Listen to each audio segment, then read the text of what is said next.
Saudações, galera! Lá estamos nós de volta com uma lista de exercícios. O primeiro exercício diz assim: alguns dos elementos utilizados por Gauss para os cálculos de objeto e imagens em espelhos esféricos são.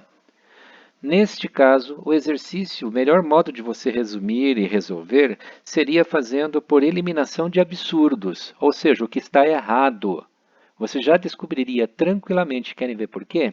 Veja um detalhe: nós estamos falando de foco, de raio, de posição do objeto, posição da imagem, altura da imagem, altura do objeto. Então, aonde dentro dessas fórmulas está sendo tratado o diâmetro da esfera? Em lugar nenhum. Portanto, o diâmetro está fora. O restante pode estar até certo, mas o diâmetro está errado. Portanto, letra A, letra B e letra C já estavam fora. Então, você podia ficar com dúvida entre letra D e letra E. Então, agora eu vou para a letra E e mostrar outro absurdo, outro erro. Raio refratado. Se você lembrar lá da nossa teoria, existia o raio refletido e o raio refratado. Se você não soubesse o que era refratado, você tem que saber que é exatamente o oposto do refletido. No caso de espelho, o raio reflete, ele não refrata.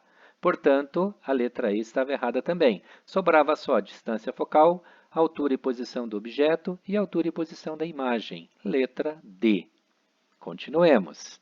Bom, aqui está uma outra questão bem interessante. Essa aqui, ela precisa ser observada com carinho, porque você vai descobrir algo muito positivo nela, que já foi conversado no vídeo sobre o último caso dos espelhos convexos que a gente repassou na semana passada.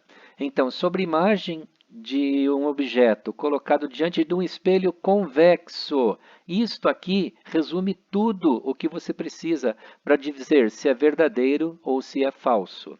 Por exemplo, todo espelho convexo, já tivemos dizendo isso, a imagem é virtual, direita e reduzida, famosa VDR.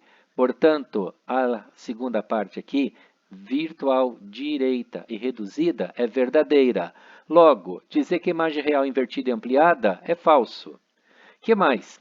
Se a imagem é virtual, também está lá na nossa teoria, não se forma a imagem no cruzamento de raios, se forma a imagem no cruzamento de prolongamento de raios, porque é atrás do espelho. Ou seja, o raio que vem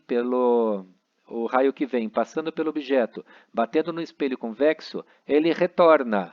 O raio que vem passando pelo objeto em direção ao centro retorna sobre ele mesmo. Esses dois raios do lado da frente do espelho não se encontram, eles se encontram no lado de trás. Por isso que a imagem se forma no cruzamento dos raios? Não, se forma no prolongamento dos raios. Tá? E como a gente já tinha dito aqui que é uma imagem virtual, real ela não é. Então a imagem é real porque o objeto é real? Não, a imagem é virtual, está atrás do espelho. O próximo exercício é este aqui. Tá? Com base no exercício... isso aqui não precisava. Tá? Só relacione a segunda coluna de acordo com a primeira. É que eu tinha feito um exercício anterior e não precisei. Tá? Então tá lá. Relacione na segunda coluna a característica da imagem do objeto apresentado na primeira coluna. Olha lá. Vejam que é uma sequência. Colocado antes, além do centro de curvatura. Colocado sobre o centro de curvatura. Colocado entre o centro e o foco. Colocado sobre o foco. Colocado entre o foco e o vértice. Se você relembrar lá da teoria repassada no vídeo, que era o primeiro de todos os casos, aquele que tinha, inclusive, todos os elementos dos espelhos e tudo mais, era aquele onde o objeto estava além do centro de curvatura. Logo, além do centro de curvatura, foi o primeiro deles feito que dava uma imagem real, invertida e reduzida. Só guardem isso aqui. O primeiro era a imagem real, invertida e reduzida. Outro que ficou bem clássico, que era fácil de enxergar lá, que quando chegava sobre o centro, ele dava exatamente aqui para baixo. Tá? O mesmo tamanho para cima, vinha aqui para baixo. Portanto, real e invertida, mesmo tamanho. Agora veja uma coisa, se este é reduzido, se este é mesmo tamanho, por lógica, qual é o próximo? O próximo é real, invertida e ampliada. Caso curiosíssimo, o que acontece com o objeto sobre o foco? Não gera imagem. Eu lembro a brincadeira lá do espelho de vampiro? Pois então, imagem imprópria. Logo, fazendo por eliminação, você já sabia que colocar entre o foco e o vértice só tinha sobrado virtual, direita e ampliada. Por quê? Eram as três primeiras reais, a outra imprópria, a próxima virtual. Então, se você está lembrando lá do exercício anterior, que convexo é VDR, ou seja, virtual direita e reduzida, no caso, entre o foco e o vértice, é VDA, virtual direita e ampliada. Daí, uma boa parte para você, para resolver isso aqui, é dar uma olhadinha de volta no vídeo da semana passada. Bom, agora vem um exemplo clássico do que normalmente cai em vestibular. Tá? Prepare-se que os nossos exercícios de avaliação são exatamente no estilo desse aqui, então já fica esperto. Tá? A altura da imagem conjugada por um espelho esférico é perpendicular ao eixo principal. Isso quer dizer que está aqui, ó, a altura da imagem por um objeto perpendicular, está em cima do eixo, como a gente tem feito até aqui. Mede 10 centímetros a altura da imagem. Mede 10 centímetros. A distância focal do espelho é 10 centímetros. Se a posição da imagem é igual a 20 centímetros, determine para o espelho côncavo a posição do objeto, a altura do objeto, característica da imagem. Tá? Característica da imagem, eu vou contar para vocês uma coisa. Ó, eu vou antecipar, hein? Depois eu mostro para você no desenho. Mas olha lá, a característica da imagem você já saberia o que é. Porque se a distância focal vale 10 e a posição é 20, ó, se o foco vale 10 e a imagem está em 20, você já vai lembrar que é o segundo caso. Então, seria sobre o centro de gravidade, sobre o centro de curvatura. Sendo sobre o centro de curvatura, nós temos o que, então, numa situação dessa? Era real, invertida, mesmo tamanho. Então, essa seria a característica da imagem. Mas já vamos descobrir isso aí, tá bom? Então, vamos lá. Fórmula 1 sobre F igual a 1 sobre P mais 1 sobre P'. O que nós temos aqui? Nós temos distância focal 10. E nós temos a posição da imagem, P', 20. Se você pegar esse 1 sobre P e isolar, é a mesma coisa que você pegar 1 sobre 20 e jogar para o outro lado como se tivesse, como aqui está somando, como se estivesse lá subtraindo. Ficaria 1 sobre 10 menos 1 sobre 20 igual a 1 sobre P.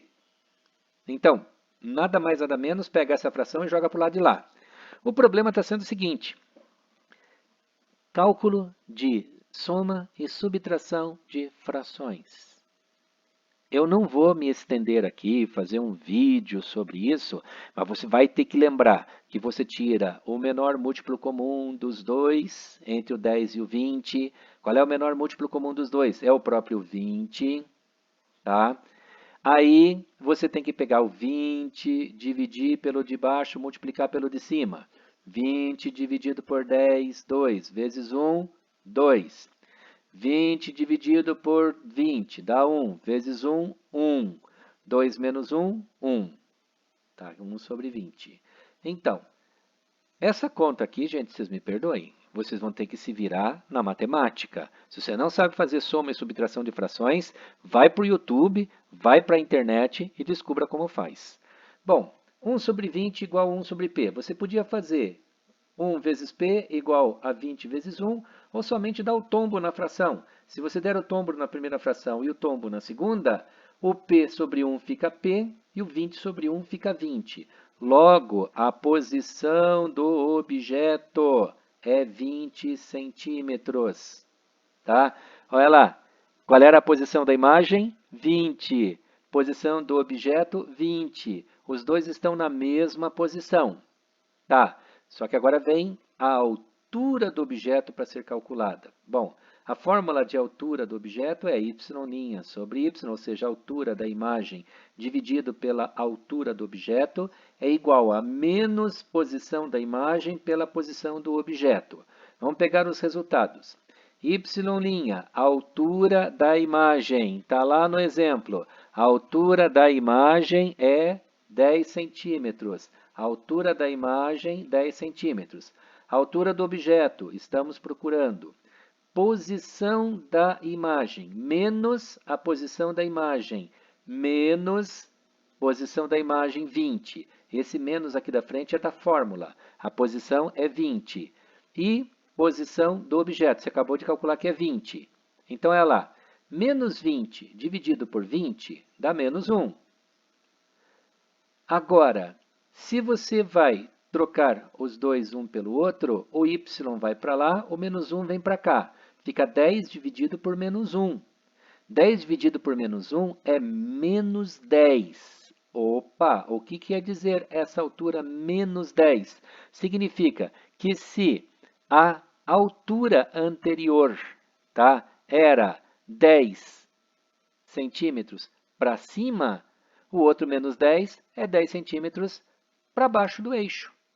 Logo, se você tem aqui, então, como posição do objeto 20 centímetros, posição da imagem 20 centímetros, altura do objeto 10, altura da imagem 10, altura do objeto, por outro lado, menos 10. Logo, as características são o quê? Real, invertida, mesmo comprimento, era o segundo caso. Você poderia ter descoberto a imagem fazendo assim. Se você não conseguiu, pega a régua, papel, faz o desenho e marca as distâncias 10, 20 centímetros. Pode até fazer isso aí em escala, com menos, mas teria que ser nessa mesma proporção. Você vai chegar num desenho exatamente igual a esse, aonde você chega às deduções numéricas de algo que é gráfico. Então, preparem-se, que é bem assim que vai sair a nossa avaliação. Um abração a todos.